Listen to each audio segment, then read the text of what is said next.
ചർച്ചയിൽ മുഖ്യമന്ത്രിയാണോ ജിൻഡോ ജോണാണോ കള്ളം പറയുന്നത് എനിക്കൊരു സംശയമുണ്ട്. ജിൻഡോ ജോൺ പറയുന്നത് ഇപ്പോഴൊരു കമ്മിറ്റിയെ വെച്ചിരിക്കുന്നത് നടപ്പാക്കാതിരിക്കാനാണ്.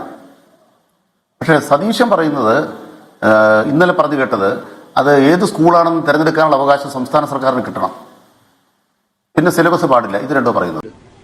എന്നിട്ട് ഈ നാട്ടുകാരെ പറ്റിക്കാൻ കയ്യും കാര്യം വെച്ച് മുഖ്യമന്ത്രിയുടെ വേഷവും കെട്ടി ഇറങ്ങരുത് സതീശൻ. ഇന്ത്യയിലെ ഏതെങ്കിലും ഒരു സംസ്ഥാനത്ത് PMCയിൽ കക്ഷി ചേർന്നാൽ ഒപ്പിട്ട് കഴിഞ്ഞാൽ സ്കൂളുകളെ തിരഞ്ഞെടുക്കുന്ന കേന്ദ്രമാണോ സംസ്ഥാനമാണോ? ഈ മാധ്യമപ്രവർത്തകർക്ക് അല്പം പോലും ആലോചിക്കാൻ ശേഷിയില്ലാത്തവരാണോ?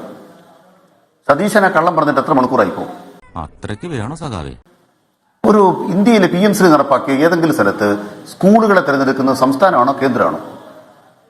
ഒരു മുഖ്യമന്ത്രിയാണ് പറഞ്ഞത് കേട്ടോ. എന്താ പറഞ്ഞത്? കമ്മിറ്റി വെച്ചിരിക്കുന്നത് എന്തിനാ? സ്കൂളുകളെ തിരഞ്ഞെടുക്കാനുള്ള അവകാശം സംസ്ഥാനത്തിന് കിട്ടാനാണ് കമ്മിറ്റി വെച്ചത്. ഇങ്ങനെ തെരഞ്ഞെടുത്ത ജനങ്ങളെ പച്ചയ്ക്ക് പറ്റിക്കാൻ മടിയില്ലാത്തൊരു ഭരണാധികാരിക്ക് വേണ്ടിയാണ് ജിൻഡോ ജോൺ ഇവിടെ എന്തെല്ലാം വാദങ്ങളാണ് പറയുന്നത്. എന്നിട്ട് പറയാണ് പുറത്തു കിടക്കാനുള്ള വഴിയാ തേടാൻ പോകുന്നത്. നേരവോ ആണെങ്കിൽ 3 കള്ളം ഇന്നലെ പറയാൻ പാടില്ലായിരുന്നു. ഒന്നാമത്തെ കള്ളം PMC ഫണ്ട് കേരളം കൈപ്പറ്റിയെന്ന കള്ളം മുഖ്യമന്ത്രി പറയാൻ പാടില്ലായിരുന്നു. എനിക്ക് ചൊറിഞ്ഞ് വരുന്നുണ്ട് കേട്ടോ. ഇത് മാധ്യമപ്രവർത്തകരുടെ കുഴപ്പമാണ്. ഏകപക്ഷീയമായി നമ്മൾ കൊടുക്കുന്ന സ്കൂളെന്ന അത് അപ്ലോഡ് അല്ല ശാൽകുമാർ. ഏകപക്ഷീയമായി നമ്മൾ പറയുന്ന സ്കൂളുകളെന്ന് അംഗീകരിച്ച് അപ്ലോഡ് ചെയ്യല്ല ചെയ്യുന്നത്. അത് വേറെ ടെസ്റ്റുകളുണ്ട്, അതിൽ കേന്ദ്രത്തിന്റെ റാറ്റിഫിക്കേഷൻ ആവശ്യമുണ്ട്. അതെ അത്രേ ഉള്ളൂ. ഏകപക്ഷീയമാണ്. നീ ഒന്നും പണയണ്ട. സ്കൂളുകളെ തെരഞ്ഞെടുക്കേണ്ട ഉത്തരവാദിത്വം സംസ്ഥാന സർക്കാരുകൾക്കാണ്. അല്ലല്ല, നമ്മൾ തെരഞ്ഞെടുത്ത് കൊടുത്താൽ കേന്ദ്രം തീരുമാനിക്കും അത് വേണമെന്ന്. അതിന് വേറെ ചലഞ്ച് ടെസ്റ്റ് പോലെ സാധനം ഉണ്ട് വേറെ. നിർത്താമല്ലേ? സമയമില്ലാത്തോണ്ട്. അല്ലല്ല, അപ്പൊ പിന്നെ ആരാ തെരഞ്ഞെടുക്കുന്നത്? കേന്ദ്രവും സംസ്ഥാനവും. ആരാ തെരഞ്ഞെടുക്കുന്നത്? ഈ സ്കൂളുകളെ തെരഞ്ഞെടുക്കുന്ന സംസ്ഥാനമാണോ കേന്ദ്രമാണോ? കേന്ദ്രവും സംസ്ഥാനവും. അത്രക്കുള്ള ബുദ്ധിയൊന്നും അതിനില്ലല്ലോ. അല്ലല്ല, നിങ്ങൾക്ക് തെറ്റി. ഇതൊന്നും അറിയാതെ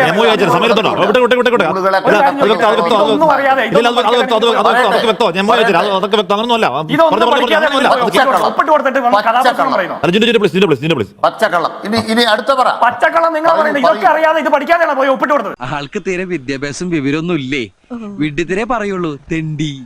ഈ ജിൻഡോ ജോണൊക്കെ ജീവിച്ചിരിക്കുന്ന ഭൂതകാലത്തിലാ. ജിൻഡോ ജോണൊക്കെ അറിയുന്നത് നിങ്ങൾ ആദ്യം മനസ്സിലാക്കണം. നിങ്ങൾ പഴങ്കഥകൾ. ഉദാഹരണമായിട്ട് വിദേശയാത്ര. ഇവിടെ മുഖ്യമന്ത്രിയായിരുന്നപ്പോൾ ശ്രീ പിണറായി വിജയൻ വിദേശയാത്ര പോയത് ഇന്ന് ഇവിടെ പറഞ്ഞു. അപ്പം രാഹുൽ ഗാന്ധി പട്ടായ പോയതിന്റെ എണ്ണം ഞാൻ പറയണോ? ഓഹോ, അപ്പോൾ അങ്ങനെ ഒരു സംഭവം ഉണ്ടായിരുന്നല്ലേ? എന്താ ഞാൻ കേൾക്കുന്നത്? ഫാസിസത്തിനെതിരെ സമരം പട്ടായയിലാണ് നടത്തേണ്ടത്. നമ്മളൊരു ചർച്ച വരുമ്പോൾ അതിന്റെ സബ്ജക്റ്റിൽ ഒതുങ്ങി നിൽക്കാനുള്ള മര്യാദ കാണിക്കണം. തിരിച്ചു പറഞ്ഞാൽ 10 എണ്ണം തിരിച്ചു പറയാനുള്ള ശേഷി ഞങ്ങൾക്കില്ലാഞ്ഞിട്ടല്ല. അത് വരുന്നവരോട് ഞങ്ങൾ പറയുകയാണ്. നിങ്ങൾ പഴംപുരാണായിട്ട് തരത്തില്ല. അല്ല, പിണറായി വിജയൻ തെരഞ്ഞെടുപ്പ് നടക്കുമ്പോൾ എന്തിനു പോയതാണ്? ഞാൻ പറയട്ടെ, പട്ടായയിലാണ് ഇരിക്കുന്നത്. അല്ല, ഇന്ത്യ സഖ്യത്തിൽ രാഹുൽ ഗാന്ധി പട്ടായ പോയത് നിങ്ങൾ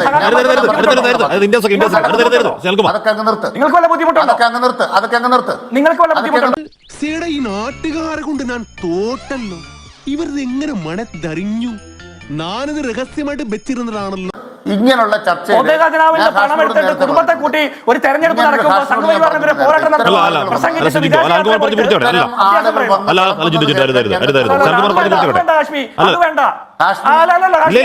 താങ്കൾ മുഖ്യമന്ത്രിയുടെ വിദേശയാത്ര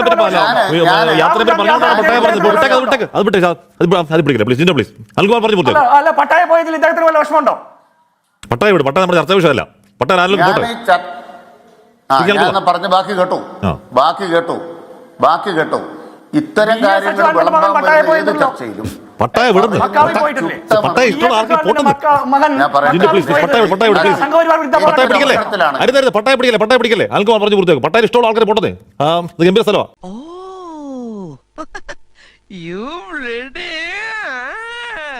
അതെ, ആ ഗംഭീര സ്ഥലത്ത് പ്രതിപക്ഷ നേതാവായ മാന്യൻ കർഷക സമരം നടക്കുമ്പോൾ പോയത് ഫാസിസത്തെ തോപ്പിക്കാനാണ്.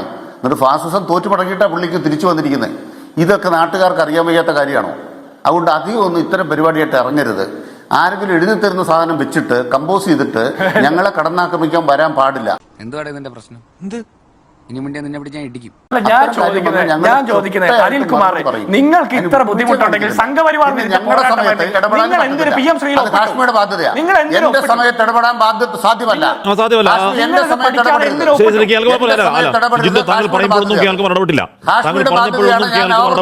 ശരിയാണ്, ശരിയാണ്. കാശ്മീരുടെ ബാധ്യതയാണ്. എന്റെ ബാധ്യത തർക്കമില്ല. ശ്രീ അനിൽകുമാർ താങ്കൾ പറഞ്ഞോളൂ. അതിന്റെ ഉത്തരവാദിത്വം താങ്കൾ പറഞ്ഞോളൂ. നിനക്കതൊക്കെ എങ്ങനെയാ സാധിക്കുന്നത്? ഞങ്ങൾക്ക് പറയാൻ സൗകര്യം തന്ന സമയത്ത്, ഞങ്ങൾക്ക് പറയാൻ സൗകര്യമുള്ള സമയത്ത് ചുട്ട മറുപടി തരും. പൊളഞ്ഞാലും പൊളഞ്ഞില്ലേലും അവിടെ നിന്ന് കേട്ടോണം. മേലാൽ ഇത്തരം വർത്തമാനമായിട്ട് ഇങ്ങോട്ട് എഴുന്നള്ളരുത്. അത് ഞാൻ വീണ്ടും പറയുകയാണ്. അതെ, പിണറായി വിജയൻ പറഞ്ഞാൽ വീട്ടിൽ പോയി പറയേണ്ടി വരും.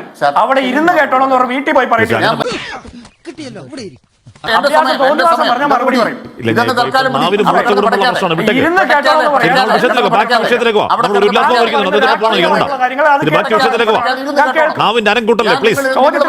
ആണെങ്കിലും കേൾക്കും.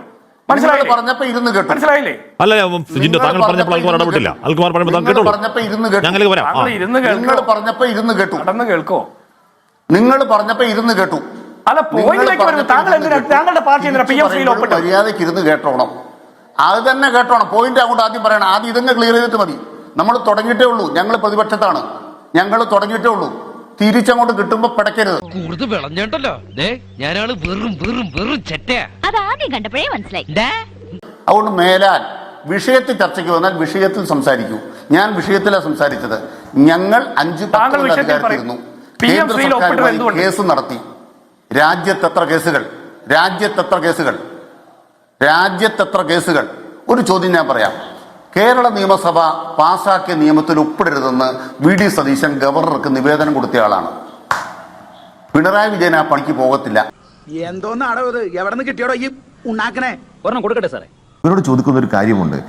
LDF സർക്കാർ ഒപ്പിട്ടു. ആനിലേട്ടൻ പറയുന്നതിൽ ഒരു അർത്ഥമില്ല. അത് കിടന്നോർത്ത് കിടന്ന് മെഴുകുക, കിടന്നോർത്ത് കിടന്ന് ഉരുളുക എന്നൊക്കെ പറയുന്ന പഴയ നാടൻ ജോലികളുണ്ട്. അതാണ് അദ്ദേഹം കാണിച്ചുകൊണ്ടിരിക്കുന്നത്. എന്ത് ചെയ്യാനാടാ, ഞാൻ ഇങ്ങനൊരു ദുരന്തനായി പോയി. അത് സാങ്കേതികത്വം പറഞ്ഞ് ഇങ്ങനെ അങ്ങോട്ട് പറഞ്ഞ് ഇങ്ങോട്ട് പറഞ്ഞ് ഒന്നുമില്ലെന്ന് അദ്ദേഹം പറയുന്ന കാര്യം വളരെ കൃത്യമല്ലേ. അദ്ദേഹം പറഞ്ഞ സെക്രട്ടറി ഒപ്പിട്ടു എന്നാണ്. ശിവൻകുട്ടി എന്ന് പറയപ്പെടുന്ന ആരായിരുന്നു? അദ്ദേഹം വിദ്യാഭ്യാസ മന്ത്രി ആയിരുന്നല്ലേ. അദ്ദേഹം പത്രസമ്മേളനം വിളിച്ചു. 24 അടക്കമുള്ള പത്രക്കാർ അവിടെ ഉണ്ടായിരുന്നല്ലോ. അദ്ദേഹം പറഞ്ഞ എന്താണ്? അത് ഞങ്ങൾ ഒപ്പിട്ടിട്ടു, കാശ് കിട്ടാൻ വേണ്ടി എന്നല്ലല്ലോ പറഞ്ഞ് ഞങ്ങൾ ഒപ്പിട്ടു. അപ്പോൾ ഇവരെന്താ ചോദിച്ചത്? അപ്പോൾ NEP അംഗീകരിക്കുന്നുണ്ടോ? നിലപാടുകൾ മാറ്റിയോ? കൃത്യമായിട്ട് മാധ്യമപ്രവർത്തകർ ചോദിച്ചല്ലോ. നിങ്ങളുടെ മന്ത്രിയാണ് പറഞ്ഞത്. അത് ഉദ്യോഗസ്ഥയല്ലട്ട പറഞ്ഞത്, നിങ്ങളുടെ മന്ത്രിയാണ് പറഞ്ഞത്. എന്ത്? അത് നിലപാടുകൾ എന്നും കിട്ടനായിരിക്കേണ്ടതല്ല, മാറ്റേണ്ടതാണ്. അത് മാറ്റിയിട്ടുണ്ട്. അതിലെന്താ കുഴപ്പം? അതിൽ വലിയ കുഴപ്പമൊന്നും NEP-യിൽ കാണാനില്ല എന്ന് പറഞ്ഞത് ശിവൻകുട്ടി എന്ന കേരളത്തിൻ്റെ മുൻ വിദ്യാഭ്യാസ മന്ത്രി, ഇടതുപക്ഷ രാഷ്ട്രീയ പാർട്ടിയുടെ നേതാവ് കൂടിയാണ്. ആ നേതാവ് വിദ്യാഭ്യാസ മന്ത്രിയായിരിക്കുന്ന സമയത്ത് അദ്ദേഹത്തിൻ്റെ മന്ത്രിസഭയുടെ കീഴിലിരിക്കുന്ന ഉദ്യോഗസ്ഥ പോയി ഒപ്പിട്ടതാണ്. അത് ഞങ്ങൾക്കറിയില്ല. ഞങ്ങൾ വേഗം മന്ത്രിസഭ തിരുത്തി. അതല്ല ശിവൻകുട്ടി, മറ്റേ അനിൽകുമാർജി. എന്താ ഉണ്ടായെന്നറിയാമോ? നിങ്ങളത് കൃത്യമായി അത് ഒപ്പിട്ട ദിവസത്തിൽ നിന്ന് അതിന് മാസങ്ങൾക്ക് മുൻപ് നിങ്ങൾ ചർച്ച നടത്തി. മാസങ്ങൾക്ക് മുമ്പ് നിങ്ങൾ ഡൽഹിയുമായിട്ട് കൃത്യമായിട്ട് ചർച്ച നടത്തി. ചർച്ച ചെയ്തതിൻ്റെ പേരിൽ ധാരണാപത്രം, പരസ്പരം ധാരണയുണ്ടാക്കി, പരസ്പരം ഉഭയസമ്മതപ്രകാരം കൃത്യമായി ധാരണയുണ്ടാക്കി. ഇനി ഞാൻ ഇവിടെ നിന്ന് ഡയലോഗ് പറഞ്ഞ് കരഞ്ഞു.